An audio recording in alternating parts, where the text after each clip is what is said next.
Shalom, shalom, meus queridos, que o Senhor te abençoe neste dia.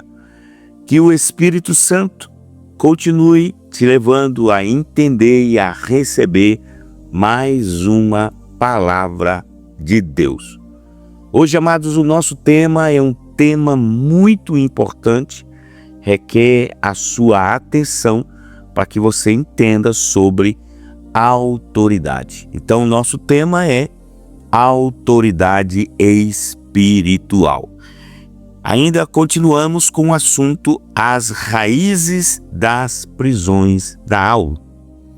Amados, Nabucodonosor, rei da Babilônia, conquistou Jerusalém com seus exércitos, porque, como vimos, o rei foi estabelecido por Deus em Jerusalém, pecou contra o Senhor. Ele levou cativo o rei, que foi representado pelo nosso eu, a mãe e as esposas do rei, que foram representadas pelos nossos relacionamentos e vínculos emocionais, os servos cativos simbolizando o trabalho e lazer, e os príncipes a autoridade. Hoje vamos estar falando dos príncipes, da categoria de príncipes cativos na Babilônia. Autoridade. O que seria autoridade? O termo autoridade vem do grego exousia, que também pode ser traduzido por poder. O significado básico para esse termo é liberdade. Liberdade para agir. Iremos falar aqui sobre autoridade espiritual. Então, queridos, a autoridade espiritual é a autoridade de Jesus Cristo sobre todas as coisas no céu e na terra, o que inclui o mundo visível e invisível. É por isso que todo cristão que tem fé em Cristo recebe a autoridade delegada para curar os enfermos, expulsar os demônios, fazer maravilhas, falar novas línguas, profetizar, pregar e ensinar. Tudo isso em nome de Jesus. A Bíblia nos diz que toda autoridade foi estabelecida por Deus. Por isso, devemos aprender a exercitar submissão, porque quem reconhece e respeita a autoridade agrada a Deus. Romanos capítulo 3, versículo 1 está escrito: toda alma esteja sujeita às autoridades superiores, porque não há autoridade que não venha de Deus, e as que existem foram ordenadas por Deus. Quem nós somos em Cristo Jesus? 2 Coríntios capítulo 5, versículo 17, nos traz uma resposta interessante. Diz assim: assim que, se alguém está em Cristo, nova criatura é. As coisas velhas já passaram. Eis que tudo se fez novo. Então, amados, há duas palavras gregas que são traduzidas como nova na Bíblia. A primeira é neos, que refere-se a algo que acabou de ser feito, mas há muitos outros em existência exatamente iguais. A palavra traduzida nova nesse versículo especificamente é a palavra kainos, a qual significa algo que acabou de ser criado e que não existe nada igual. Então, amados, em Cristo somos uma criatura completamente nova. Quando estamos em Cristo, somos co-participantes da natureza divina. Estamos em Cristo e Ele em nós. Quando estamos em Cristo e Ele em nós, somos regenerados, renovados e nascidos de novo. Se dessa forma fomos unidos a Ele na semelhança da sua morte, certamente o seremos também na semelhança da sua ressurreição, pois sabemos que o nosso velho homem foi criado com ele para que o corpo do pecado seja destruído e não mais sejamos escravos do pecado. Esse texto está em Romanos capítulo 6, versículos 5 e versículo 6. Podemos nos perguntar por que tão frequentemente não andamos de maneira que acabamos de descrever. Amados, apesar de termos entregado as nossas vidas a Cristo e de termos certeza da salvação, nossas novas naturezas estão habitando nos velhos corpos carnais e eles estão em guerra um com o outro. A velha natureza está morta, mas a nova natureza ainda tem que lutar contra a velha casa onde ela habita. O pecado e o mal ainda estão presentes, mas agora em Cristo Jesus enxergamos de uma nova expectativa e eles não mais nos controlam como antes. Queridos, em Cristo podemos agora resistir ao pecado, enquanto que a velha natureza não podia fazer isso. Alimentamos a nova natureza através das palavras, da Bíblia, da oração e obediência. Quando estamos em Cristo, somos mais que vencedores. Mas em todas essas coisas somos mais do que vencedores por aquele que nos amou.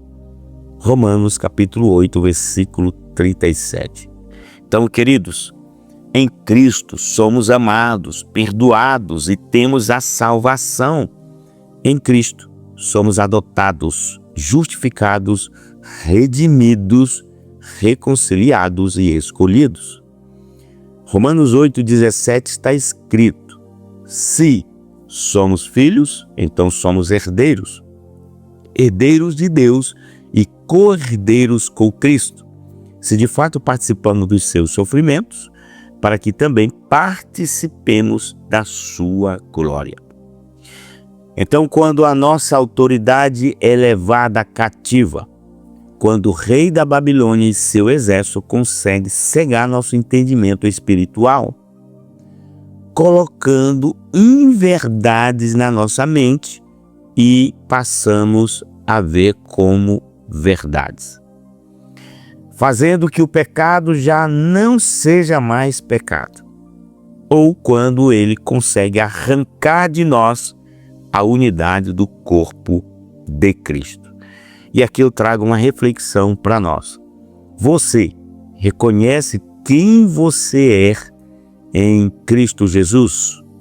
Então, amados, o rei da Babilônia levou os eunucos cativos. Eunuco é um homem castrado que teve os testículos ou pênis removido. No sentido figurado, o termo é usado com o significado estéril, impotente, fraco ou inútil. No Oriente Médio e na China, o eunuco era guarda encarregado de cuidar dos haréns, local da casa reservado às esposas e odaliscas. Na seguinte passagem da Bíblia, Jesus faz referência a 3 tipos de eunucos. Mateus capítulo 19, versículo 12. Alguns são eunucos porque nasceram assim, outros foram feitos assim pelos homens, outros ainda se fizeram eunuco por causa do reino dos céus. Quem puder aceitar isso, aceite. Além dos eunucos que já nasceram com esse tipo de problema e os que foram castrados por outros homens, Jesus fala sobre outro tipo, aquele que praticava o celibato para se dedicar exclusivamente à vida religiosa, como Paulo. Então, amados, eunuco é símbolo de santidade.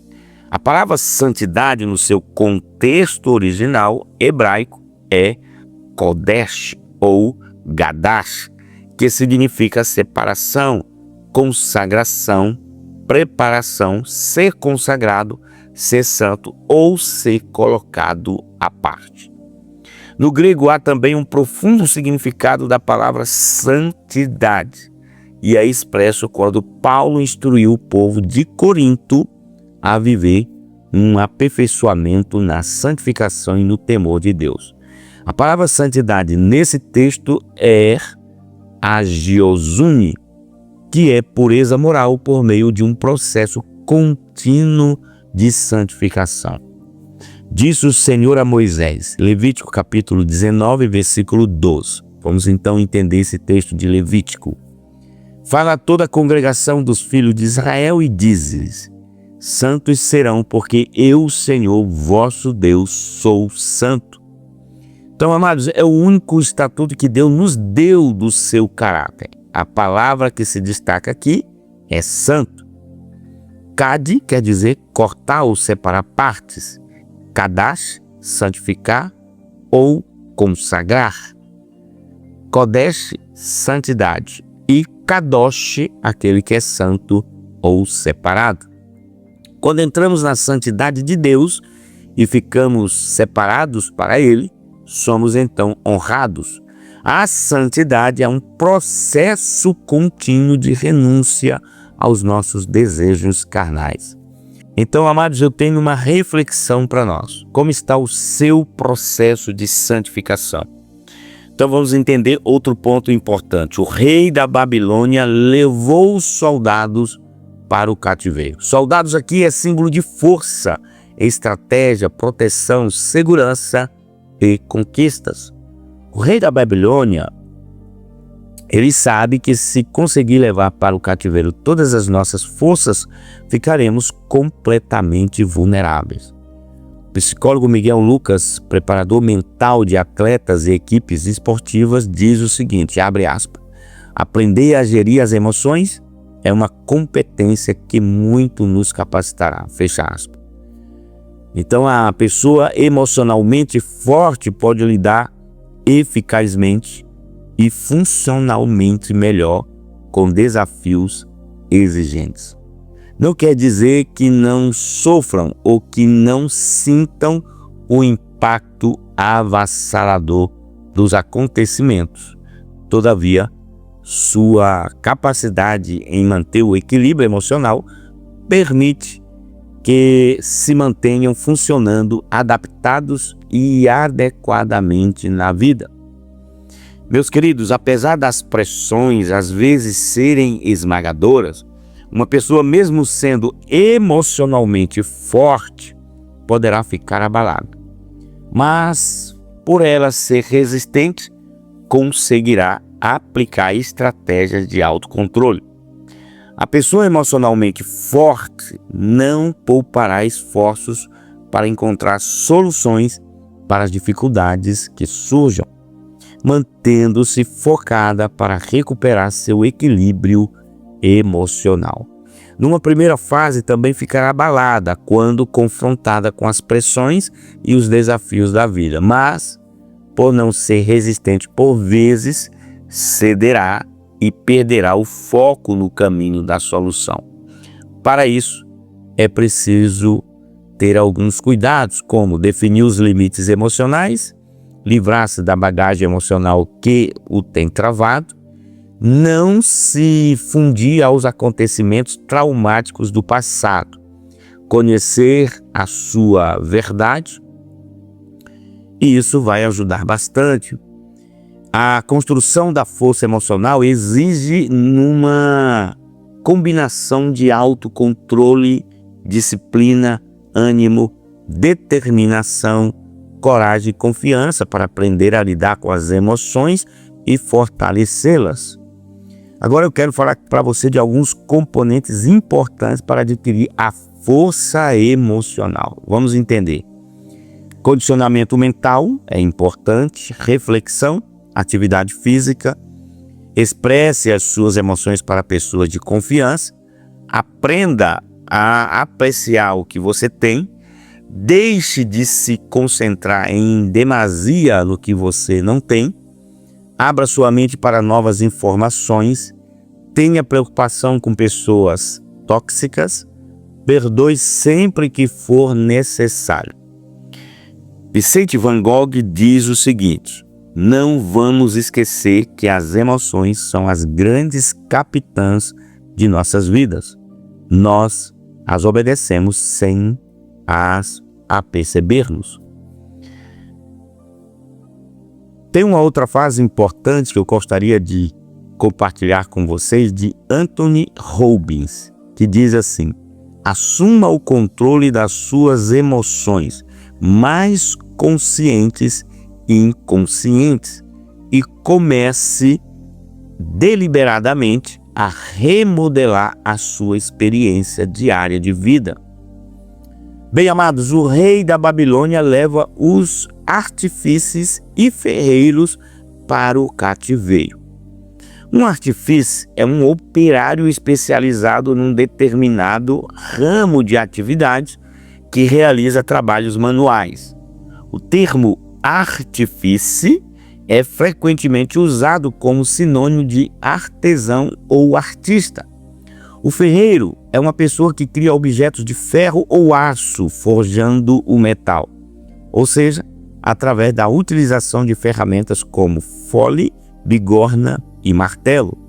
Artífice e ferreiro aqui é o símbolo da criatividade. Um dos objetivos do rei da Babilônia é levar nossa criatividade para o cativeiro. A criatividade pode ser aplicada em qualquer área das nossas vidas. Ela é um elemento essencial para nós. O Senhor Deus deu a Bezalel essa unção de criatividade. Êxodo capítulo 36, versículo 1 diz o seguinte: assim trabalharão Bezalel e Aioliabe e todo homem sábio de coração, a quem o Senhor dera sabedoria e inteligência, para saber como haviam de fazer toda a obra para o serviço do santuário, conforme a tudo que o Senhor tinha ordenado. Agora, amados, quem foi Bezalel? Bezalel não é conhecido como Moisés, Isaías ou Paulo, mas a sua importância como modelo de profissional da arte, reconhecido pelos judeus, é importante. Ele foi habilitado pelo Senhor e treinou uma equipe onde todos trabalharam com dedicação total para a confecção do tabernáculo. A Bíblia nos diz que Deus deu a Bezalel sabedoria, entendimento e ciência em todo o artifício para inventar invenções e trabalhar em ouro, em prata ou cobre.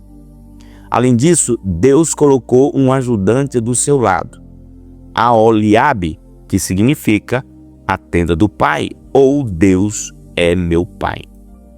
Que venha sobre ti a unção de Bezalel e que você viva constantemente debaixo da sombra de Deus, assim como o Pai Celestial deu sabedoria e entendimento a esse homem, que ele também entregue a você.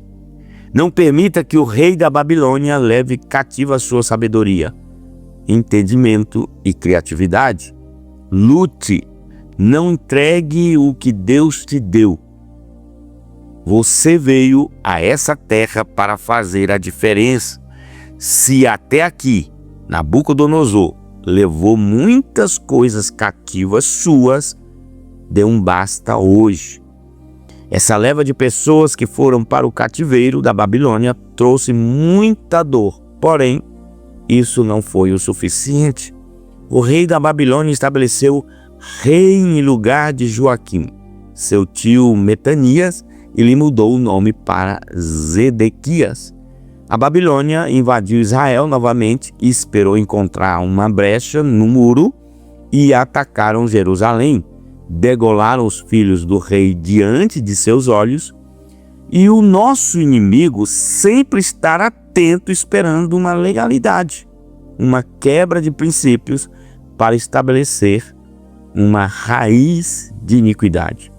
Novamente o rei fez mal aos olhos do Senhor, fazendo uma aliança com a idolatria. Aliança em hebraico é berit, em grego diatek. No sentido bíblico, refere-se ao pacto entre Deus e os homens. O povo de Israel pecou, por isso foram levados cativos. A aliança que eles tinham com o Eterno foi quebrada por causa da iniquidade. Toda aliança, pacto, tem um sinal: o arco da aliança. Amados, a idolatria é tão comum ao longo das eras que acabou fazendo parte do cotidiano até de quem não é idólatra. Um dos campos que ela invadiu foi o das palavras, em muitas línguas. Um exemplo: não usamos a origem verdadeira do arco da aliança, chamamos de arco-íris. Então, queridos, Íris era uma falsa entidade mensageira da deusa Hera, esposa de Zeus, criatura do ar. Ela voava sobre a terra com a mensagem de Hera e outros deuses. E assim fomos se esquecendo do significado do arco da aliança. A palavra grega para aliança significa um contrato ou um testamento. No Novo Testamento, a palavra usada para aliança é usada para testamento. É um contrato, um acordo com implicação legal entre Deus e nós. Devemos conhecer os nossos direitos relativos à aliança, para que possamos nos posicionar e enfrentar o inimigo com autoridade e poder. O motivo dessa aliança é para nos transformar em geração eleita e santa perante aos olhos do Pai. Levítico capítulo 12, versículo 3, está escrito: toda aliança necessita de um sinal e no dia 8º se circuncidará ao menino a carne do seu prepúcio. Queridos, a circuncisão servia como forma de diferenciar o povo de Deus, os israelitas, dos outros povos, indicando que os israelitas eram herdeiros da promessa que Deus havia feito a Abraão. Jesus foi circuncidado ao 8º dia, pois era judeu. Paulo diz que a verdadeira circuncisão não é aquela feita por mãos humanas, mas feita por Cristo, que é a nova criação. Quando a pessoa no batismo morre para o mundo e com Cristo ressuscita para a vida de santidade. O batismo substitui a circuncisão carnal, no qual também estáis circuncidados com a circuncisão não feita por mão no despojo do corpo dos pecados da carne, pela circuncisão de Cristo, sepultados com ele no batismo, nele também ressuscitastes, pela fé no poder de Deus, que o ressuscitou dentre os mortos. É um texto que está em Colossenses capítulo 2, versículo 11 e 12. Então, meus queridos, circuncisão era feita em uma cerimônia onde era cortada a pele que cobre a cabeça do órgão genital masculino, também chamado prepúcio. Algo parecido com a cirurgia da fimose, realizada em nossos tempos. Era realizada nos meninos no 8º dia de vida. A circuncisão era também feita nos escravos que não tinham sangue israelita, mas que fazia parte do povo de Deus. Lembrando que isso foi substituído pelo batismo por Jesus. A aliança entre nós e Deus tem os seguintes sinais: o sangue de Jesus, aceitar Jesus, batismo, santificação, santa ceia. Hierarquia espiritual dos demônios. Queridos, no próximo devocional vamos estar falando desse tema importante, hierarquia espiritual dos demônios. Olha o que está escrito em Efésios capítulo 6, versículo 12. Porque não temos que lutar contra a carne e o sangue, mas sim contra os principados, contra as potestades, contra os príncipes das trevas deste século, contra as hostes espirituais da maldade, nos lugares celestiais. Então, amados, no próximo devocional, nós vamos estar falando sobre a classificação demoníaca citada por Paulo, que são os principados, potestades, dominadores, demônios de baixa grandeza, também forças espirituais da maldade, legiões demoníacas, e vamos estar aprofundando um pouquinho mais e falando da origem de Satanás E com certeza vamos estar falando da aliança. Ela é feita através de um ponto de contato. Aí vamos falar um pouco mais de alianças, ok? Dentro do reino, tá? Tanto do reino da luz como do reino das trevas.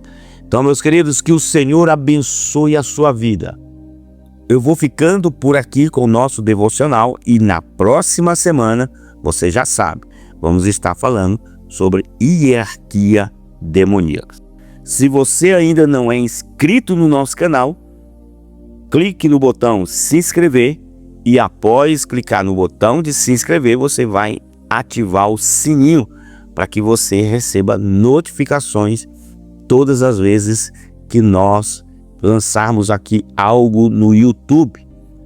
E também você pode fazer o seu comentário aqui no YouTube. Não esqueça, comente, compartilhe com mais pessoas e dê o seu like, ele é importante, ok? O seu joinha logo aqui na mensagem. Não vamos esquecer, porque isso ajuda a nossa mensagem a chegar em outras pessoas. E também comente. Queridos, estamos também nas redes sociais, ok?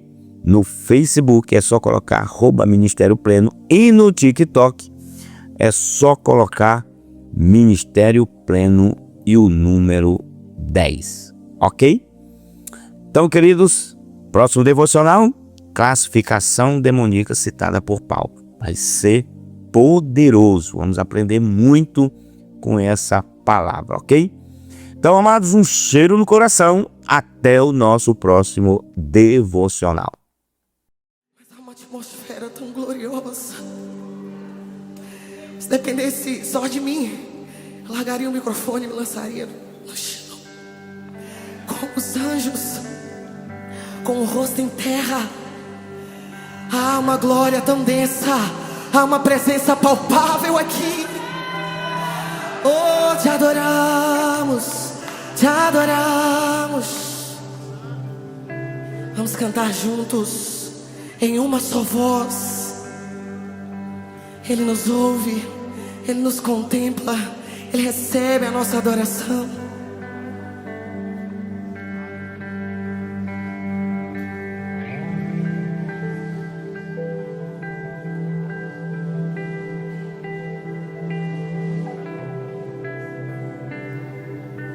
Erga sua voz, adorador.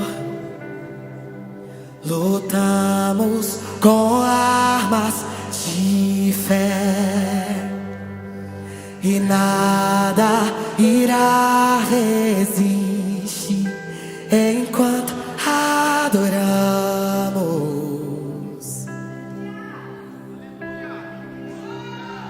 Em meio às tribulações,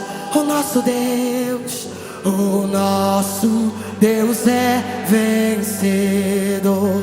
Nós o adoramos.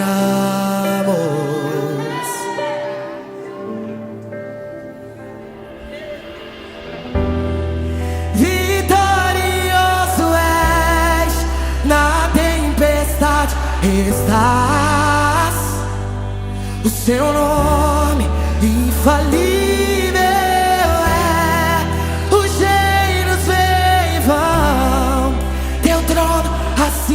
Está seu nome imutável. És o inferno não prevalece e nada irá me impedir. Eu te adorarei. Erga sua voz e declare: muralhas vão estremecer, cadeias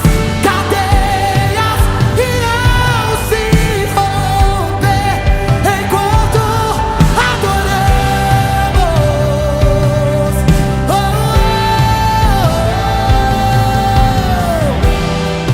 Vitorioso és, na tempestade estás. O seu